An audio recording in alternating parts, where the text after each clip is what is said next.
Hey traders, Raghee here. Welcome to Charts and Coffee. Got the Viking mug going today for the day after the FOMC. Good to see everybody. Happy Thursday, everybody. All right, so I do want to go over a couple things before we dive into the questions. And this has a lot to do with actually something that on the surface might seem a little boring, but is going to give you an edge that frankly you're not going to get if you don't look at this particular data. This is a very cool link from the good folks at the CME. So if you Google CME FedWatch tool, you've probably seen me use this many times over the years. This is a fantastic, helpful countdown to the FOMC, 48 days, right down to the second. And if you take a look, there's a lot of chatter about whether or not there was going to be a hike in January. So I'm going to just put it out there because you all come here sometimes for salty Raghee, but definitely for straight shooting Raghee. That was just categorically stupid. There was no, other than the chatter that happens in financial media, nowhere in the world of the real was that actually something that was probable, even truly likely. And this is where the discussion about what the Fed's going to do and a rate of change, meaning trend evidence, makes a huge difference. So you can kind of zone out the nonsense that you're going to hear and not even listen to me. Just take a look and trade what you see. So we go to March. Absolutely. Now, what you're going to hear now, because of course, financial media is what? Oh, clearly full of people who have things better to do than study their charts, because, but what are you going to have? They've got to talk about something, right? The hosts have to talk about something. So now you're going to hear a lot about a 50 basis point or half point hike. Yeah, exactly. Clearly, I'm salty this morning. All right. That is right there, that tiny little column. That's the suggestion of a half point hike. And you can quantify it, 16.3%. 83.8% is, and this will change, of course, with GDP, with jobs data, with every time one of the chuckleheads, FOMC chuckleheads speak, with inflation data. We know this is going to change with those major macroeconomic pillars: jobs, growth, inflation. So right now, this is how March looks. All right, this is really, really accurate. Okay, this is really accurate. It's completely objective in terms of where we're getting the information from, and that is the Fed Fund Futures contract. Now, where things get a little interesting, because March is really not that interesting. It's been suggested we're going to see the quarter point hike. It's still largely baked in. And when we say baked in, this is not unknown to the market. I don't think that the bulk of the discounting in any way is going to be surprised if we see that quarter point hike in March. We're expecting it. It's discounted into price. Where this gets fuzzy is when we get out into May. Now, yesterday, this was actually really significant.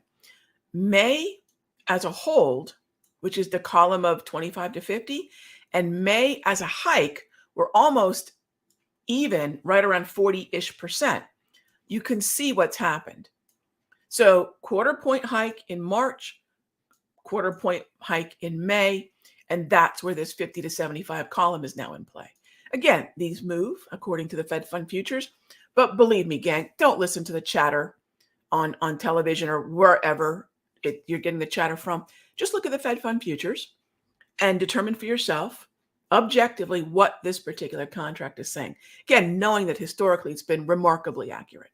So when people start talking about 50 basis point hikes and holds and everything else, you can very objectively go here. So I really wanted to spend a moment to walk you all through that, because just some of the speculation and chatter is, gosh, it's ridiculous. And I don't want you all kind of having to discount things that really are not truly part of the narrative. All right. So that's it for Professor Raghee. Let's jump into your questions. That's exactly what this show is all about. Let's get into it. All right.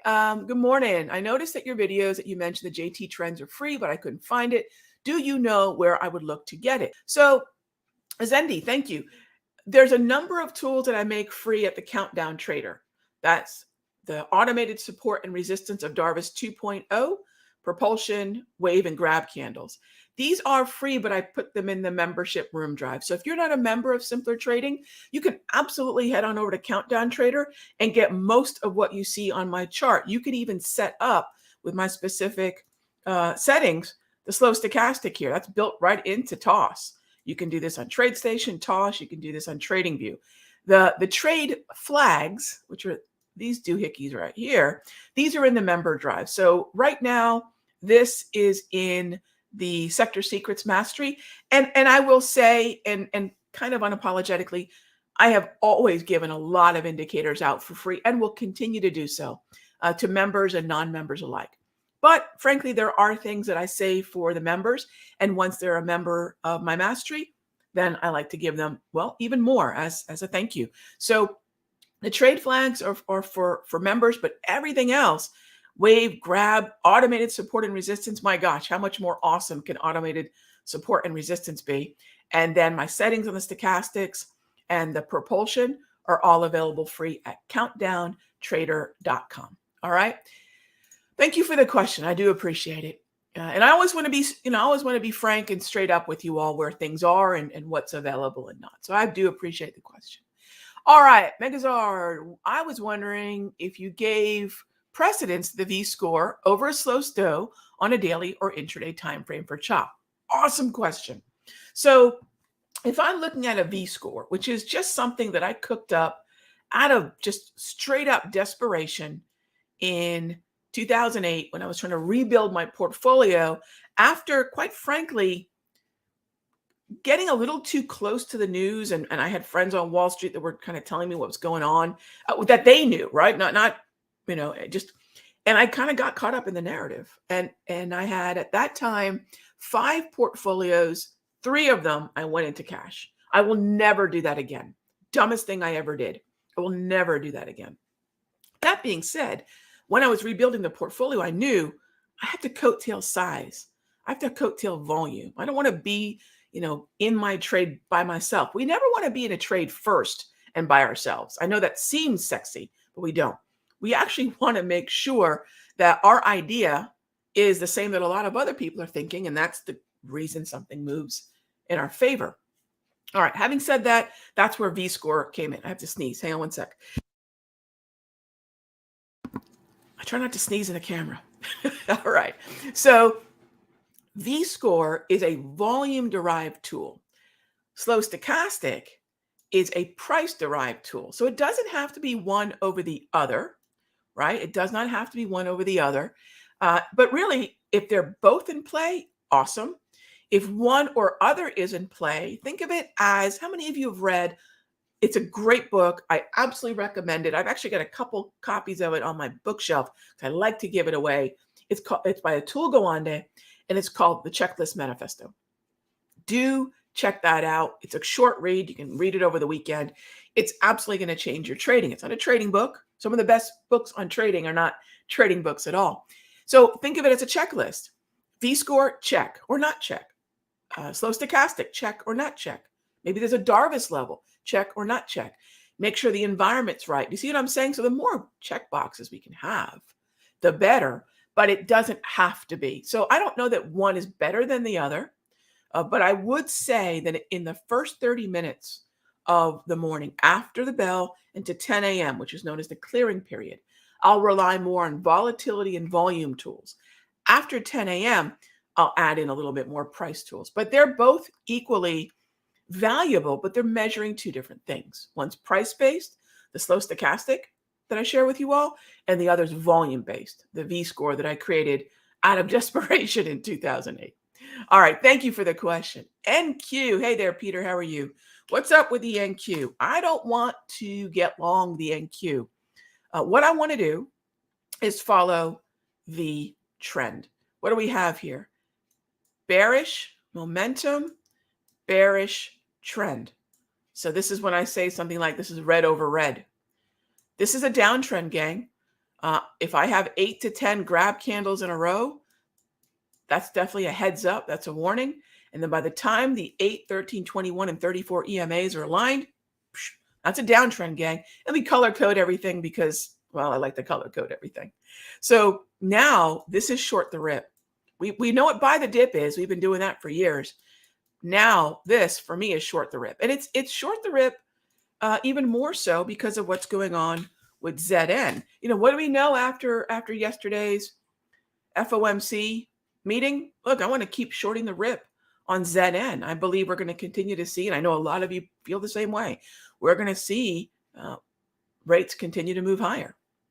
And that's a great downtrend. So we have this macroeconomic trend, and we have this technical trend that are meshing, that are dovetailing. And that's exactly where we want to be as traders. So I won't say the same thing about the S&P. And frankly, I won't say the same thing about the Dow. But when the broader averages are in chop, and you can see here, that's chop, yellow reading on this particular trade flag. When that happens, it makes a whole lot more sense to ask yourself, well, can we get to some sector clarity? What do I mean sector clarity? When the indices are in chop, we're probably going to start to see a lot of very clear relative performance to the upside, outperformance, and to the downside. So I think in chop, it makes a whole lot more sense to think less about the indices, unless, of course, you're day trading, which is great, and more about the individual sector. So thank you. Thank you for that question. All right, next up is FXY. Brian, thanks for the currency conversation.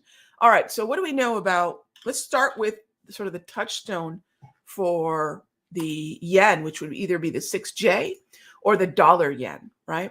Now, remember, when we're trading yen, we're trading any currency.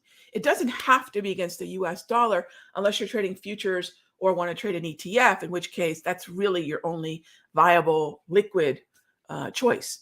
But in the Forex, completely different conversation. We can pair yen up with almost anything.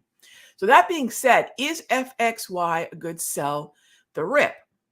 Well, I would want to be bearish on the I want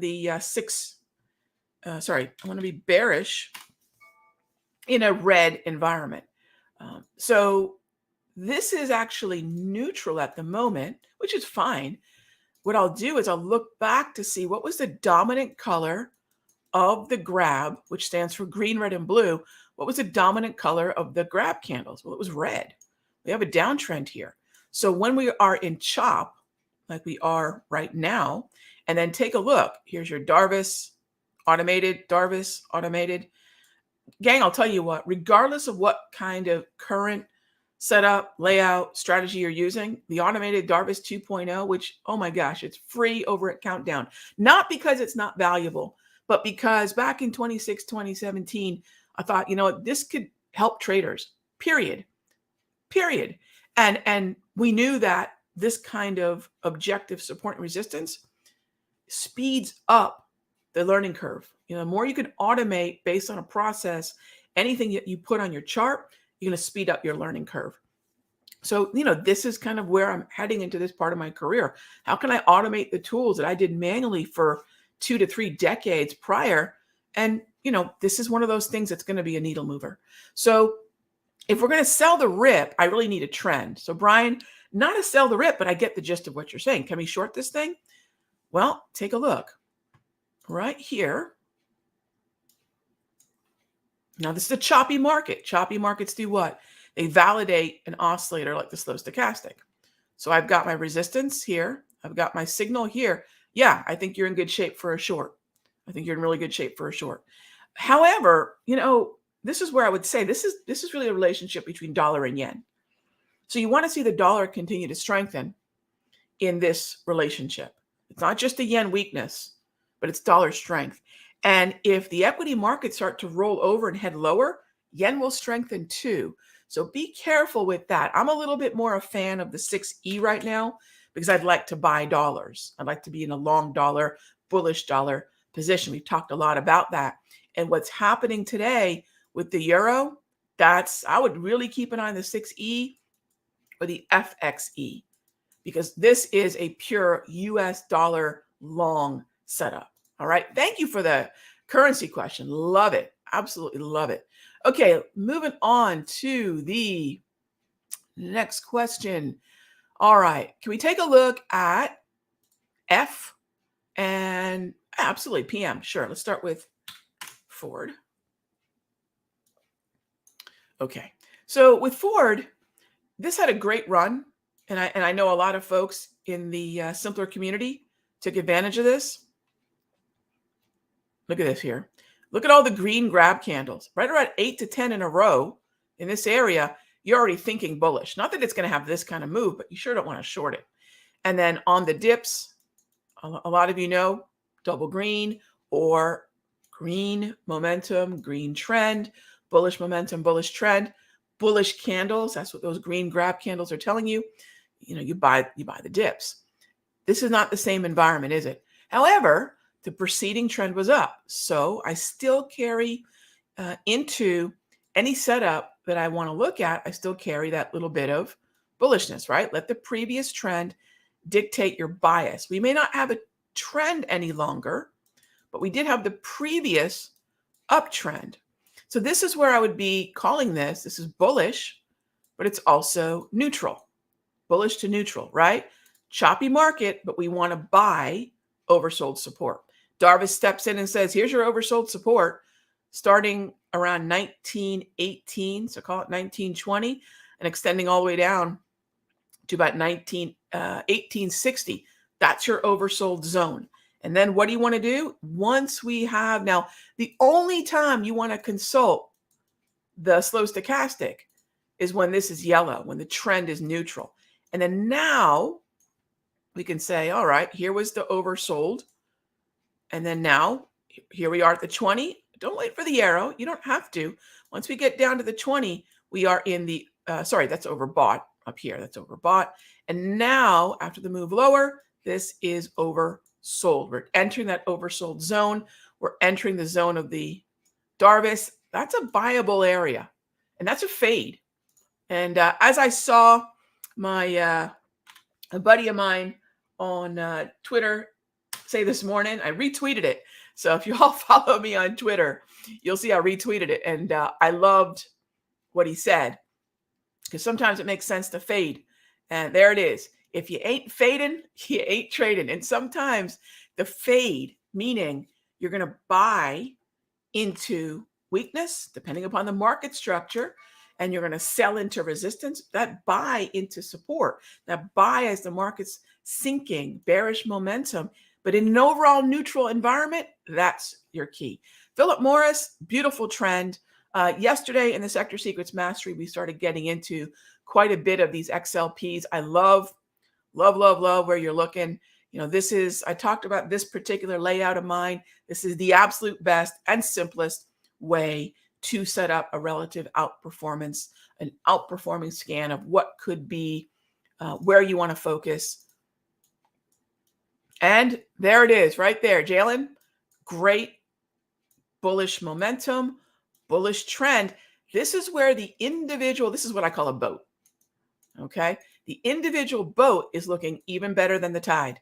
And sometimes it makes sense to go at the individual boat level, like you mentioned there in Philip Morris, versus the tide. And it has everything to do with structure. And notice we just color code the structure, color code the candles, color code the labels. It's harder to argue with sort of the traffic light approach to analysis. All right, next up, question on GC, and then I'm going to wrap it up there. And thank you for asking the question on GC, Jimmy. Appreciate that. And what I mentioned in GC was an aggressive setup. And I said, look, I want to be buying the March calls, but only if we get either a minor low pattern, right? A minor low, or an inside candle. Well, this is not an inside candle because we've taken out the low. So we have a pretty big minor low setting up now. So let me give you a quick follow-up on how I'm going to treat this.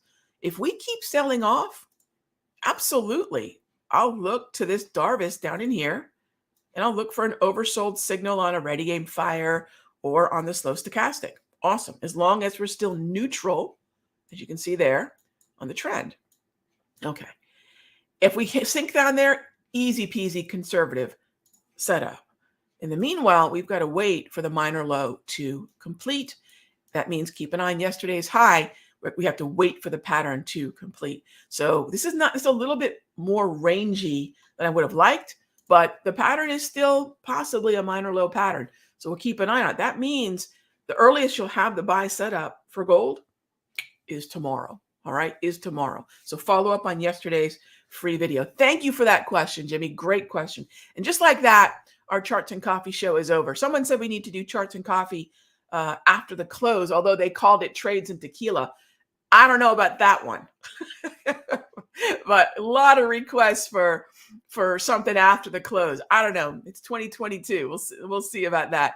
But keep an eye on that one going into tomorrow. All right, my friends. Be good to each other.